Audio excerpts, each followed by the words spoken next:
죽게 되었으니 너희는 여기 머물러 나와 함께 깨어있으라 하시고 좀 나아가사 너희를 향해 계시고 너희가 기도하여 이르시되 내 아버지여 나를 평안하시거든 이 장을 내게서 주장하게 하소서. 그러나 나의 법대로 하시고 아버지 법대로 하소서. 같이 봅니다. 제자들에게 보사 그 자는 것을 보시고 베드로에게 말씀하시되 너희가 나와 함께 한 시간도 이렇게 깨어있을 수 없더냐. 아멘. 네, 이번 주일은 고난주일로 저희가 지킵니다. 또 종료주일이라고 하기도 합니다.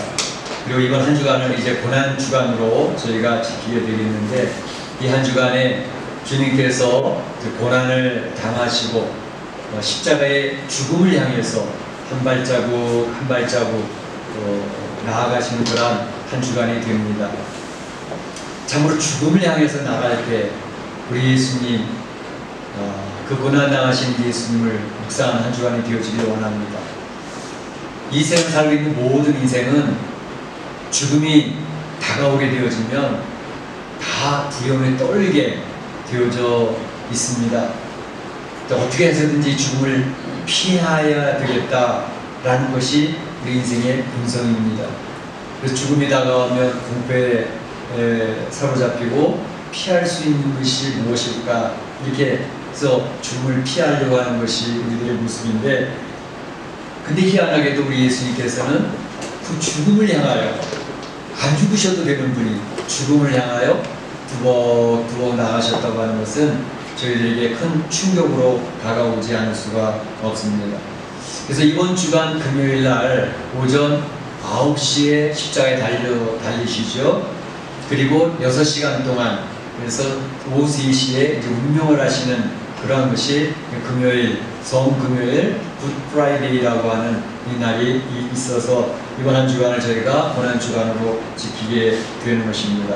그래서 오늘 이 시간에는 우리가 죽음에 대한 문제를 한번 생각해 보고자 합니다.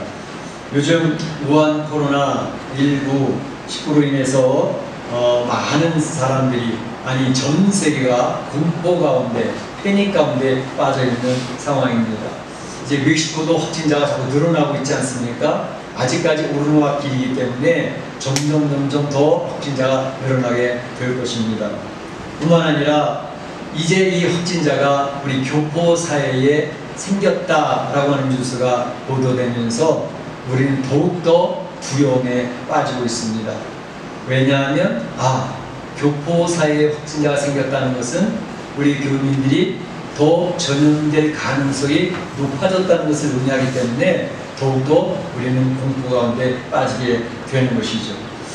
왜 이렇게 두려워할까? 왜 이렇게 두려워할까? 확진자가 되어졌다라고 하면 제일 먼저 떠오르는 게 이제는 죽었구나. 확진자가 되었다고 하는 것은 이꼬르 죽음으로 바로 연결되어지는 그런 상황이기 때문에 이 죽음이, 이 질병이 굉장히 두려움으로 다가오고 있는 것을 볼 수가 있습니다. 우리 전세 인구가 얼마나 된다 그러죠? 지금 현재 77억, 보통 77억으로 이렇게 보고 있습니다. 그 77억 가운데 제가 오늘 아침에 현재 상황을 살펴봤는데, 오늘 아침 7시 현재 이 77억 가운데에 확진자가 몇 명이 나왔냐? 121만 명이 확진자가 있습니다. 그리고 지금 오늘 아침 현재 7시 현재 몇 명이 죽었느냐? 6만 5천 명이 죽었습니다. 그리고 회복된 사람은 얼마냐? 24만 명이 회복이 되어졌습니다. 그런데 이것이 지금 몇 달 사이에 일어나는 일들이기 때문에 확진자가 되어졌다 그러면 곧 죽었구나 라는 생각을 하기 때문에, 곧 이 코로나19 우한 폐렴에 걸렸다고 하는 것은 죽음으로 바로 연결되어져서 두려움과 공포에 빠져 있게 되는 것입니다. 그래서 오늘 말씀의 제목을 죽음의 두려움이라는 제목을 가지고 이 죽음에 대해서 한번 생각해 보려고 하는 것입니다.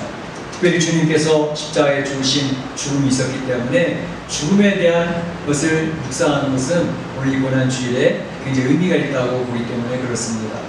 죽음에 대해 생각해 보려고 하는데 세 가지로 이렇게 보려고 하는데, 첫째는 죽음이라는 게 무엇일까라는 것에 대해서 먼저 살펴보고, 두 번째는 왜 이 죽음을 두려워할까라고 하는 것에 대해서 두 번째 살펴보고, 마지막으로 그럼 성도에게 죽음이라는 것은 어떤 의미가 있을까라는 것에 대해서 세 가지로 나눠서 생각해 보고자 합니다.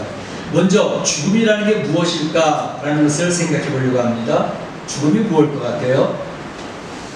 우선 이제 무한 폐렴, 코로나19, 19 이것이 왔을 때에 어떤 현상이 벌어지죠? 이 바이러스는 결국은 폐렴을 일으키는 바이러스입니다. 그래서 바이러스가 침입을 하면 우리의 폐를 공격을 합니다. 그래서 폐가 공격을 받아서 염증이 생깁니다. 염증을 치료해 보려고 막 우리 몸에 있는 백혈구가 잡아먹고 싸우다가 그것을 이기지 못하면, 면역력이 떨어지면 이겨내지 못하고 폐가 점점 염증으로 이제 자리를 잡으면서 폐의 섬유화가 이루어지니까 정상적인 호흡을 못하게 되는 것입니다. 산소 포화도 떨어지고 폐가 제대로 기능을 못하게 되니까 폐가 멈추면서 이제 우리는 숨을 거두게 되는 것입니다. 그게 곧 죽음이라는 것입니다. 두 번째로는 바로 심장에 갑자기 문제가 생겨서 바로 심정지가 오게 되어지면 그 심장 마비로 말미암아 온몸에 이 심장이 펌프질을 해서 바로 온몸에 피를 공급해야 되는데, 심장이 부정맥이 있다든지 갑자기 쇼크를 받았다든지 해서 심장이 멈추게 되어지면 피를 공급하지 못하게 되어져서 우리 몸이 기능을 상실해버리고 죽게 되어지는 것을 말합니다. 그 심장 정지가 되어지면 죽은 것 같다, 이렇게 이야기할 수가 있습니다. 때로는 폐 기능도 정상이에요. 숨도 쉬고 있어요. 또 심장 기능도 정상이에요. 심장이 뛰고 있어요. 그래서 피가 뇌로부터 발끝까지 계속 공급이 되어지기 때문에 몸이 살아있어요. 그런데 문제는 뇌가 죽어있어요. 그건 소위 말하면 뇌사 상태라고 그러죠. 뇌가 더 이상 기능을 발휘하지 않아요. 그러면 뇌사 상태가 되어지면 어느 정도 기간을 거쳐서 의사들은 이 사람은 뇌가 죽었으므로 죽은 것과 같다 해서 뇌사 판정을 내리면서 사망에 이르렀다고 이제 처리를 하게 되어집니다. 이와 같은 경우에 따라서 폐가 숨을 쉴 수 없다든지, 심장이 더 이상 피를 공급할 수 없다든지, 뇌가 더 이상 기능하지 못한다든지, 그러면 그것을 죽었다라고 이야기하면서 생물학적인 죽음을 이야기하고 있습니다. 생물학적인 죽음이라는 것은 결국 우리 몸의 구성이 어떻게 되어 있습니까? 우리의 몸은, 모든 사람의 몸은 영혼과 육체로 결합이 되어져 있습니다. 그래서 영혼과 육체가 결합되어져서 그 몸이 살아있다고 얘기하는데, 죽었다라고 하는 것은 폐가 기능을 끝쳤다든지, 심장이 정지가 됐다든지, 또는 뇌가 정지가 됐다든지 해서 우리 몸이 죽으면 우리 몸에서 영혼과 육체가 분리가 되어집니다. 그래서 영혼과 육체가 분리되어지면 이 사람은 죽었다라고 판정을 내리게 되어져 있는 것입니다. 우리 몸이 이게 영혼과 육체로 결합되어져 있어 살았다고 하는데, 영혼과 육체가 분리되어지면 그것을 죽었다라고 얘기하는 것입니다. 그러니까 죽음이라고 하는 정의, 죽음이라고 하는 그 데피니션, 그것은 무엇을 의미하냐면 분리라는 것을 의미하는 것입니다. 내 안에 있는 영혼, 보이지 않는 영혼과 내가 볼 수 있는 육체, 이 피부, 오장육부 이라는 것들이 서로 분리가 되어지면 바로 그것은 이제 죽었다. 그래서 죽음이라고 하는 의미는 분리를 의미합니다.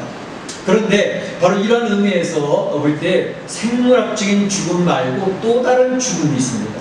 또 다른 죽음은 무엇일까?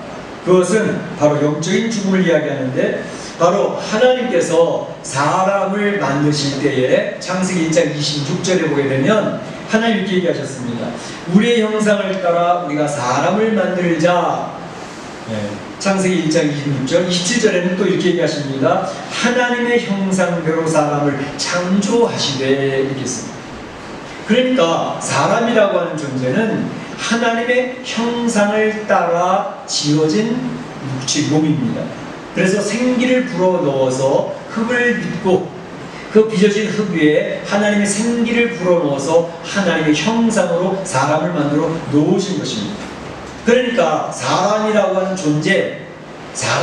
존재는 바로 하나님과 연결이 되어져서 이제 연결이 되어져 있을 때에 그때에 살아있는 존재다라고 이야기할 수가 있는 것입니다.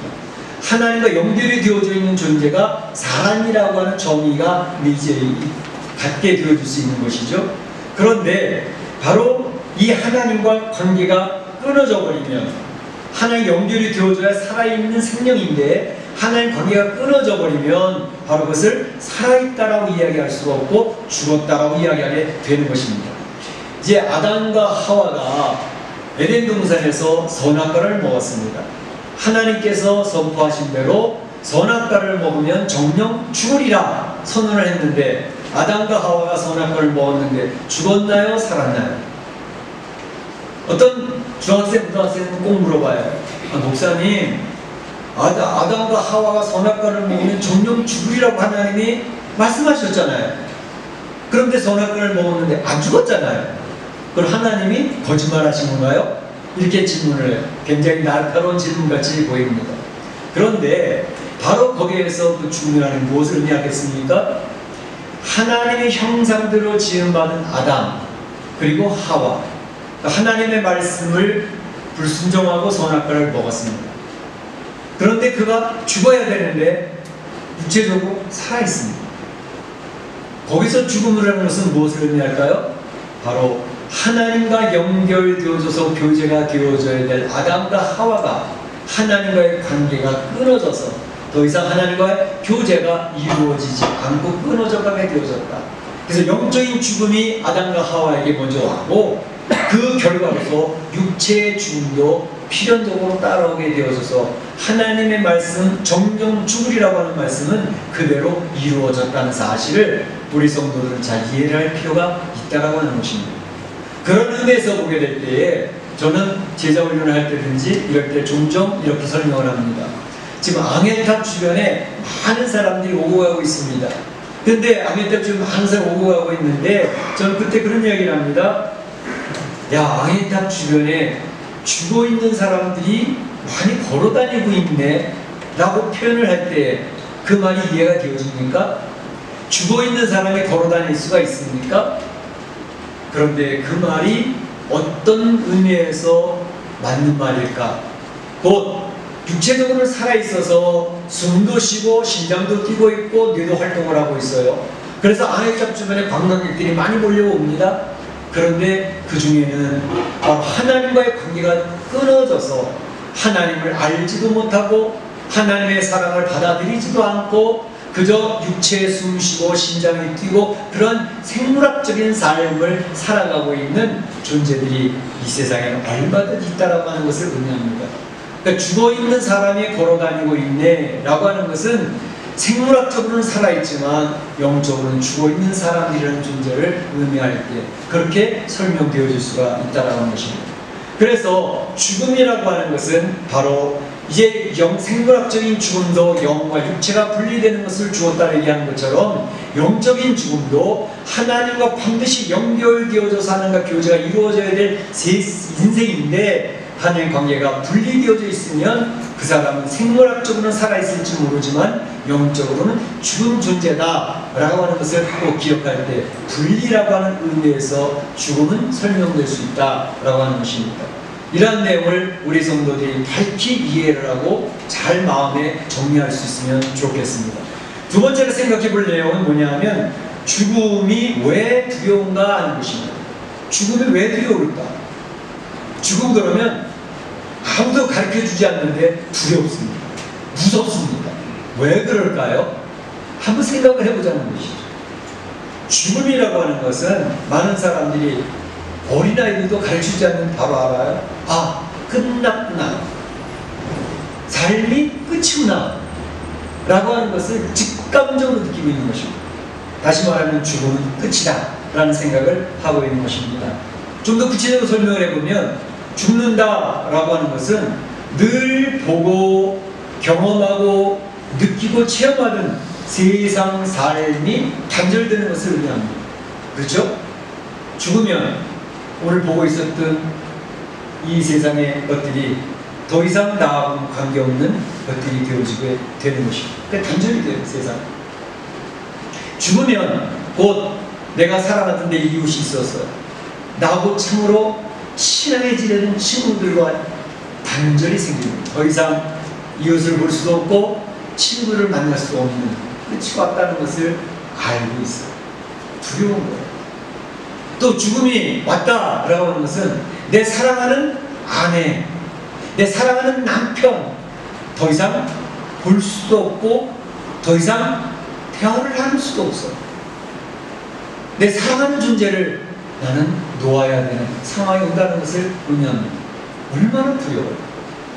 또 죽었다, 죽음이 왔다 라고 하는 것은 내가 양육을 내어줘야 되고 내가 보호를 해줘야 될 나의 자녀들이 있는데 더 이상 내가 내 자녀들을 보호할 수도 없고 그들을 양육할 수도 없고 그들을 책임질 수 있는 모든 것을 다 놓고 내 손을 벌리고 떠나야 된다라고 하는 그러한 것을 알고 있기 때문에 죽음은 무서운 것입니다. 뿐만 아니라 죽는다 할 때 그 죽음은 어느 누구도 그 죽음에 같이 동행해주는 사람이 없습니다. 내가 죽을 때 나를 그렇게 아껴줬던 나의 남편, 나의 아내도 나의 자녀들도 옆에서 눈물을 흘릴 수 있을지언정 같이 죽음의 길에 동참해 주지를 못합니다. 그러니까 오로이 혼자서 죽음의 길을 걸어가야 된다고 하는 것을 우리는 아무도 가르치지 않는데 직감적으로 알고 있습니다. 그러니 죽음이라고 하는 것은 얼마나 두려운 것으로 공포스러운 것인지 쓰나미와 같이 죽음의 물가 우리를 짓누르게 되는 것을 알 수가 있습니다. 또 있습니다. 이것은 이 세상에서의 죽음에 대한 그런 개념이지만 또 다른 죽음의 개념은 뭐냐 하면 사람들은 가르쳐주지 않아서도 다 압니다. 아이들도 알고 있고 나이 드신 분도 알고 할아버지 할머니도 다 알고 있습니다. 가르쳐주지 않았음에도 불구하고 이 죽음은 인생이 죄에 대한 처벌이라고 하는 것을 알고 세상을 로마서 6장 23절에 말씀하죠. 죄의 싹은 죽음이요. 죽음이라는 것이 이 세상에 왜 왔냐? 죄의 결과로 세상에 죽음이 오는 것이다 라고 성경은 정확하게 그 내용을 설명하고 있습니다. 오늘 여러분들이 생각하실 때 이 무한폐렴, 코로나19 이게 이 세상에 지금 쓰나미같이 덮치고 있는데 이것이 우연일까? 의사 성도도 어떻게 생각하십니까? 우연이라고 생각하십니까? 아니면 어떤 분들은 아니야, 이 무한폐렴, 전 세계를 휩쓸고 있는 무한폐렴은 분명히 살아계신 하나님께서 진노를 선언하고 계시는 게 아니겠나. 하나님을 거부했습니다. 하나님의 사랑을 받아들이지 않습니다. 특별히 하나님을 제쳐놓고 인생이 첫 번째다. 인간이 더 위에 있다. 그래서 인권을 이야기하고 인간의 자유함을 주장을 하면서 꼭 보이지도 않는 하나님을 그렇게 따를 필요가 있냐? 눈에 보이는 사람을 더 사랑해야지. 사람이 하나님 된 세상에 살고 있습니다. 그러다 보니까 사람을 위해서라면, 사람이 원하는 것이라면, 사람이 원하는 것은 무엇이든지 그냥 인정해주고 받아들여야지. 거기에서 바로 동정애가 나오는 것입니다. 그들이 가장 잘 얘기하는 게 무엇입니까? 하나님도 인간을 사랑하라고 그러셨잖아. 그 사랑해야지. 그들의 인권이 얼마나 중요하냐? 그들을 왜 왕따시키냐? 그들의 자유를 인정해줘야 되지 않냐?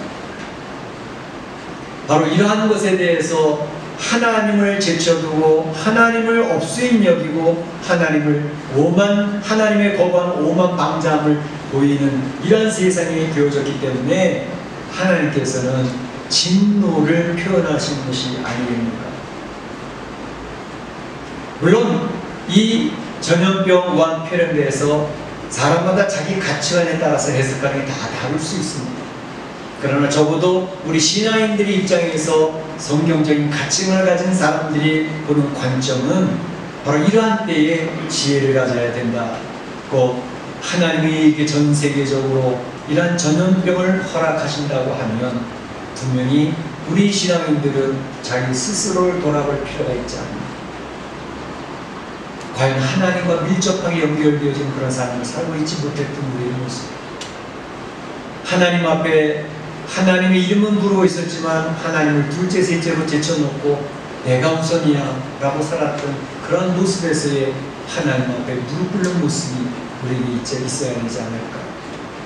신앙인들이 그러한 자세를 가질 수 있다면 이러한 하나님의 진노 재앙의 시대에 오히려 하나님의 긍휼하신 입을 수 있는 지혜로운 성도가 되지 않을까, 그런 생각을 하게 되는 것입니다. 그 상황의 이 죽음이 이 세상에 오고 있다고 하는 사실은 죄에 대해서 값을 치고 있다라고 하는 죽음에 대한 확실한 이해가 있어야 됩니다. 죄의 싹이 사망이다. 사망, 죽음은 죄 때문에 온 것이었다 라고 하는 성경의 그 내용을 받아들이느냐 받아들이지 않느냐 하는 것 따라서 내가 신앙인인지 비신앙인지가 결정이 된다는 사실을 우리는 꼭 기억할 필요가 있습니다. 그러니까 우리 인생은 죄인으로 태어납니다. 태어난 아기가 죄의 DNA를 가지고 태어났습니다. 저도 며칠 이게 이해가 되지 않아가지고 하나 이상하잖아요. 제 엄마 몸에서 태어난 일주일도 안 된 애가 무슨 선악을 분별합니까?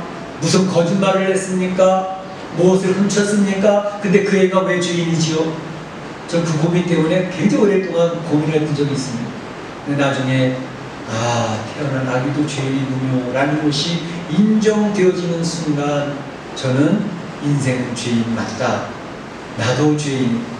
그래서 죄인으로 태어났기 때문에 죄의 열매를 맺으며 살다가 그 죄의 열매 때문에 죄의 값으로 사망에 오게 되어졌고, 암병이 걸려서 죽든 교통사고 나서 죽든 전염병에 감염이 돼서 죽든 이 죽음의 모든 결과는 죄의 결과였구나 라는 것을 인정하는 순간 저희 가치관이 싹 바뀌어지게 되었습니다.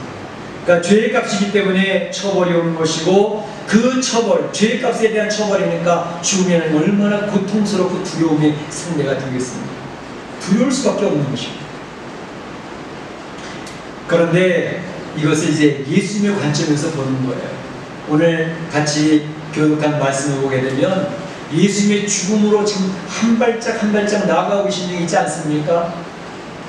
모든 사람은 죽음을 움츠리고 피할 수만 있으면 피하려고 애를 쓰는 그러한 것이 우리 인생의 본성인데, 예수님은 거꾸로 가고 계십니다. 나는 죽으러 간다. 십자가에 나는 죽으러 가고 있어. 그 죽음으로 지금 자원하는 마음으로 자발적으로 지금 십자가에 죽음을 향해 나가시는 예수님이 오늘 본문에 보게 되면 굉장히 고민하고 계시는 모습을 볼 수 있어요. 너무나도 이 모습 속에서 우리 또 한참 머뭇거리게 되어져요. 아니 지금 주님은 죽음을 향하여 가신다면서 근데 왜 죽음의 자를 바로 앞두고 이렇게 머뭇거리시지? 바로 그것입니다. 오늘 본문에 보게 되면 제자들에게 그런 얘기를 하고 있습니다.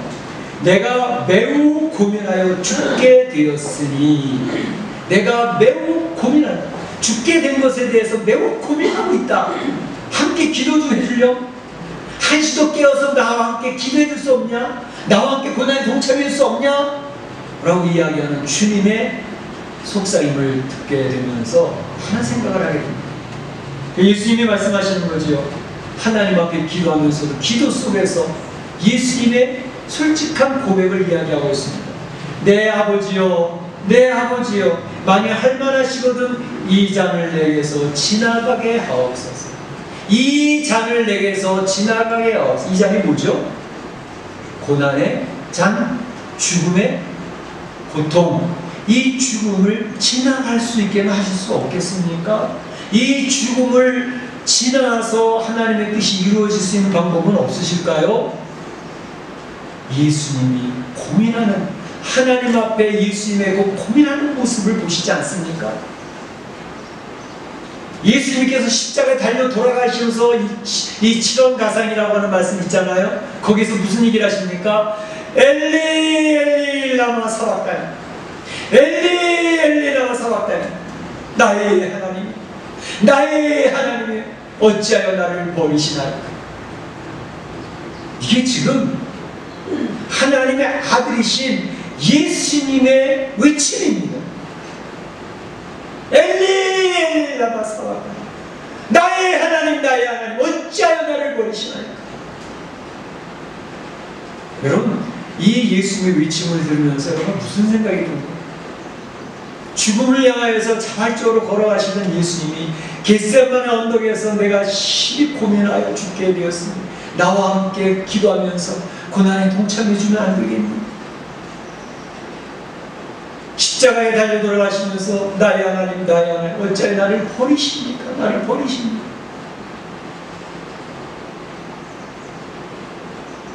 예수님은 하나님이시니까 쉽게 아유 그 하나님은 뭐 그런 능력도 없으실까봐 그 십자가에 죽으시는 건 뭐 이렇게 뭐 두려워하셨을까? 예수님은 엄청난 고통과 고민과 그 영적인 싸움에 있는 모습을 표현하시지 않습니까? 나를 버리시냐? 신학적으로 많은 사람들이 이거 설명하는데 되게 힘들어하는 거죠. 그런데 바로 거기에서 나의 하나님 나의 하나님 호칭이 달라졌습니다. 예수님은 하나님을 호칭할 때 언제든지 나의 아버지, 아버지라고 호칭을 늘 해오셨지만 딱 한 군데 십자가에서 죽으시는 그 순간만 나의 하나님, 나의 하나님, 하나님이라고 호칭을 쓰고 계십니다. 그것은 무엇을 의미하냐면 지금 예수님 어깨에는 인류의 모든 죄악을 걸머진 죄인의 신분으로 지금 십자가에서 죄를 처리하시고 계시는 순간이었던 것입니다. 죄인의 입장에서 죄를 처리하시는 공의 하나님을 바라보면서 더 이상 아버지라고 부를 수 있는 아버지라고 호칭을 사용할 수가 없었고 죄인의 입장에서 하나님이라고 호칭을 사용하고 계셨던 것입니다. 죄를 처리하는 순간이기 때문에 바로 나를 버리시는 죄 때문에 하나님의 얼굴을 외면하시는 그 순간을 맞닥뜨리는 순간이었기 때문에 내 나를 버리십니까? 라고 하는 외침을 소리를 들을 수가 있는 것입니다. 우리 이걸 보면서 예수님도 그 죽음 앞에서 두려움의 고백을 하고 계시지 않겠는가? 라는 생각을 해본 것입니다. 자, 예수님이 이 죽음을 앞두고 주 하나님 앞에 간청을 하면서 잠을 지나가게 해달라고 나의 하나님 나의 하나님 어찌 나를 버리십니까? 라고 이야기할 정도로 힘들어 하셨다면 이 세상을 살아가는 모든 인생이 죽음 앞에서 두려워 떨 수밖에 없지 않겠는가 하는 것입니다. 왜 두려워합니까? 예수님도 두려워하시는 죽음이었기 때문에 우리는 그 죽음에 두려워하는 것은 너무나도 당연스럽다라는 생각을 하게 된다는 말입니다. 마지막으로 한 가지 더 생각해 볼 내용은 성도에게 그러면 죽음이라는 것은 어떤 의미가 있을까 하는 것입니다. 성도에게 죽음이라는 어떤 의미가 있을까? 성도들도 불신자들과 동일하게 죽음의 문을 통과합니다. 성도들도 죽는다는 얘기입니다. 죄인으로 태어나서 죄인으로 열매를 맺고 살고 있는 것이 성도이기 때문에 성도들도 죽음을 절대로 피할 수가 없습니다. 자, 보세요. 이 세상의 모든 사람이 부러워하는 최고의 부를 다 누리던 재벌들, 세계적인 부호들, 우리 대한민국의 부호들, 정주영, 이병철, 최고의 의술을 가지고 살려보려고 애를 써도 피할 길이 없습니다. 재벌들이 다 죽습니다. 많이 가진 부자들도 다 죽었습니다. 세상의 권세를 움켜잡고 많은 사람을 죽음으로 내몰고 그 말 한마디에 사람들이 파리 목숨을 죽어가게 했던 히틀러 안 죽었습니까? 죽었습니다.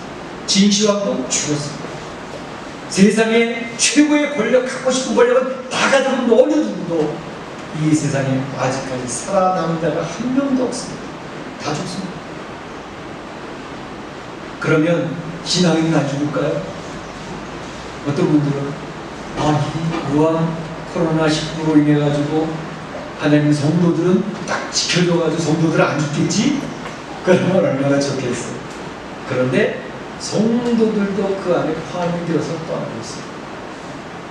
지난 주간에 일리노이주의 갈보리 교회의 목사님 우한폐렴에 걸려서 일주일 동안 앓다가 돌아가셨습니다. 6,000명을 목회하시는 대교회 목사님이었어요. 에스카밀라라고 하는 목사님. 성경은 다르다라고 표현하고 있습니다. 성도들의 죽음, 불신자들의 죽음 달라라고 성경은 이야기하고 있다는 것입니다. 그 성도들이 죽었는데 그 성도들을 잠자는 자다라고 이렇게 표현하고 있습니다. 요한복음 11장 11절에 보게 되면 예수님께서 이야기하시길, 자, 나사로가 잠들었도다, 우리가 깨우러 가자 라고 이야기합니다.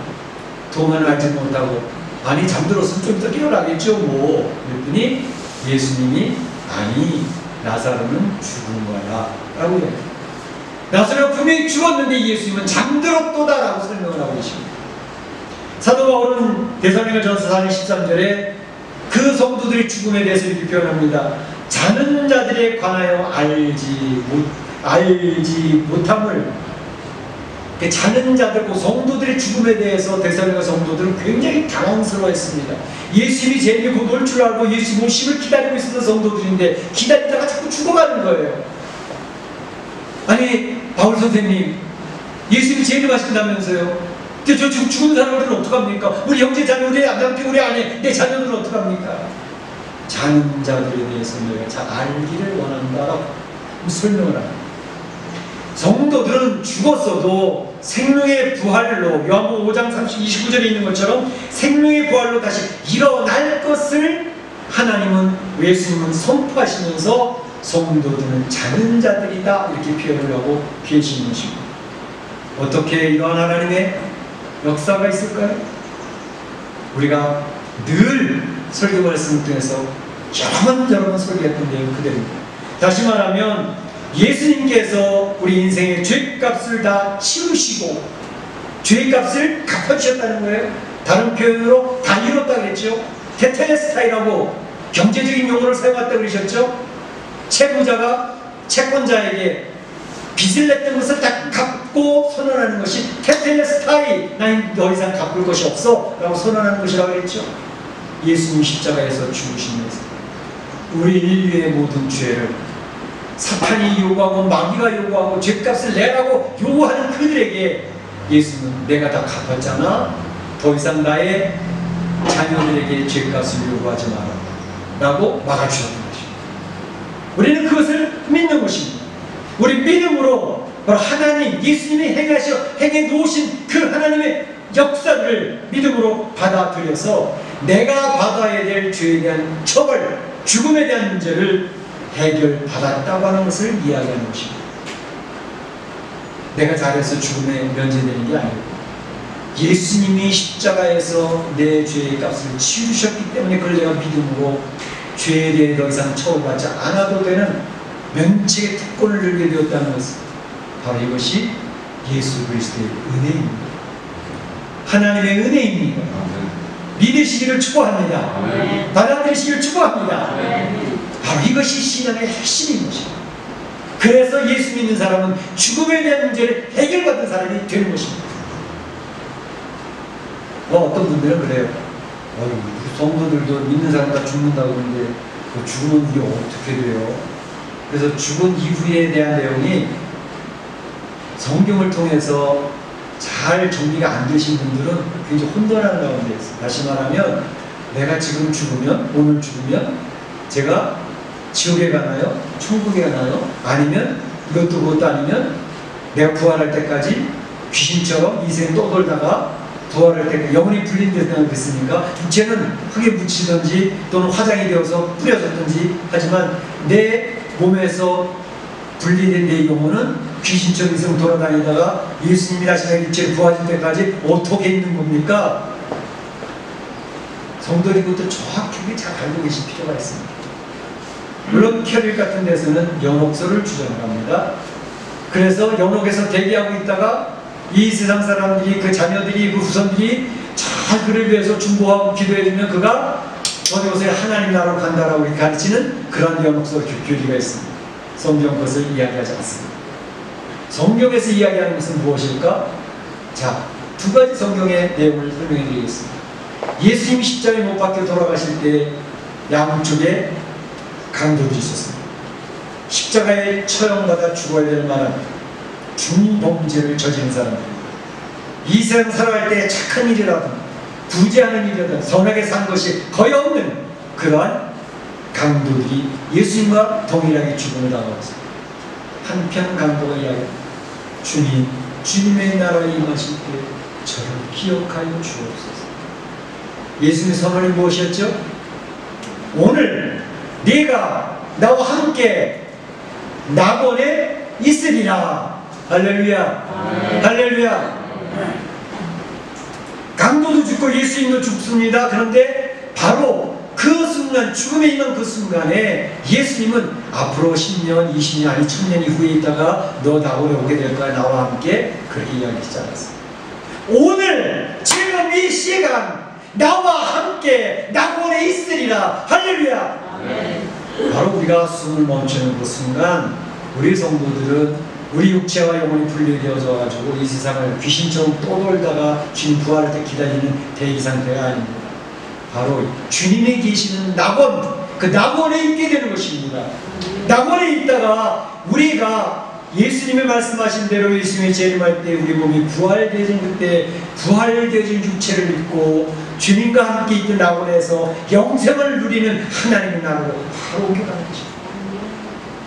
이것이 바르게 정립이 되어지지 않으면 죽는 순간 얼마나 무섭겠어요. 귀신이 돼서 떠돌아다니면 어떡하겠어요.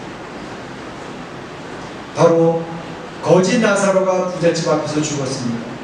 바로 뭐라 그랬습니까? 천사들이 받들어서 아브라함 품에 들이시고. 우리 죽으면은요 무서운 암흑의 시간, 그 큰 세상 굴 속에 갇혀있는 그러한 곳에 가는 게 절대 아닙니다.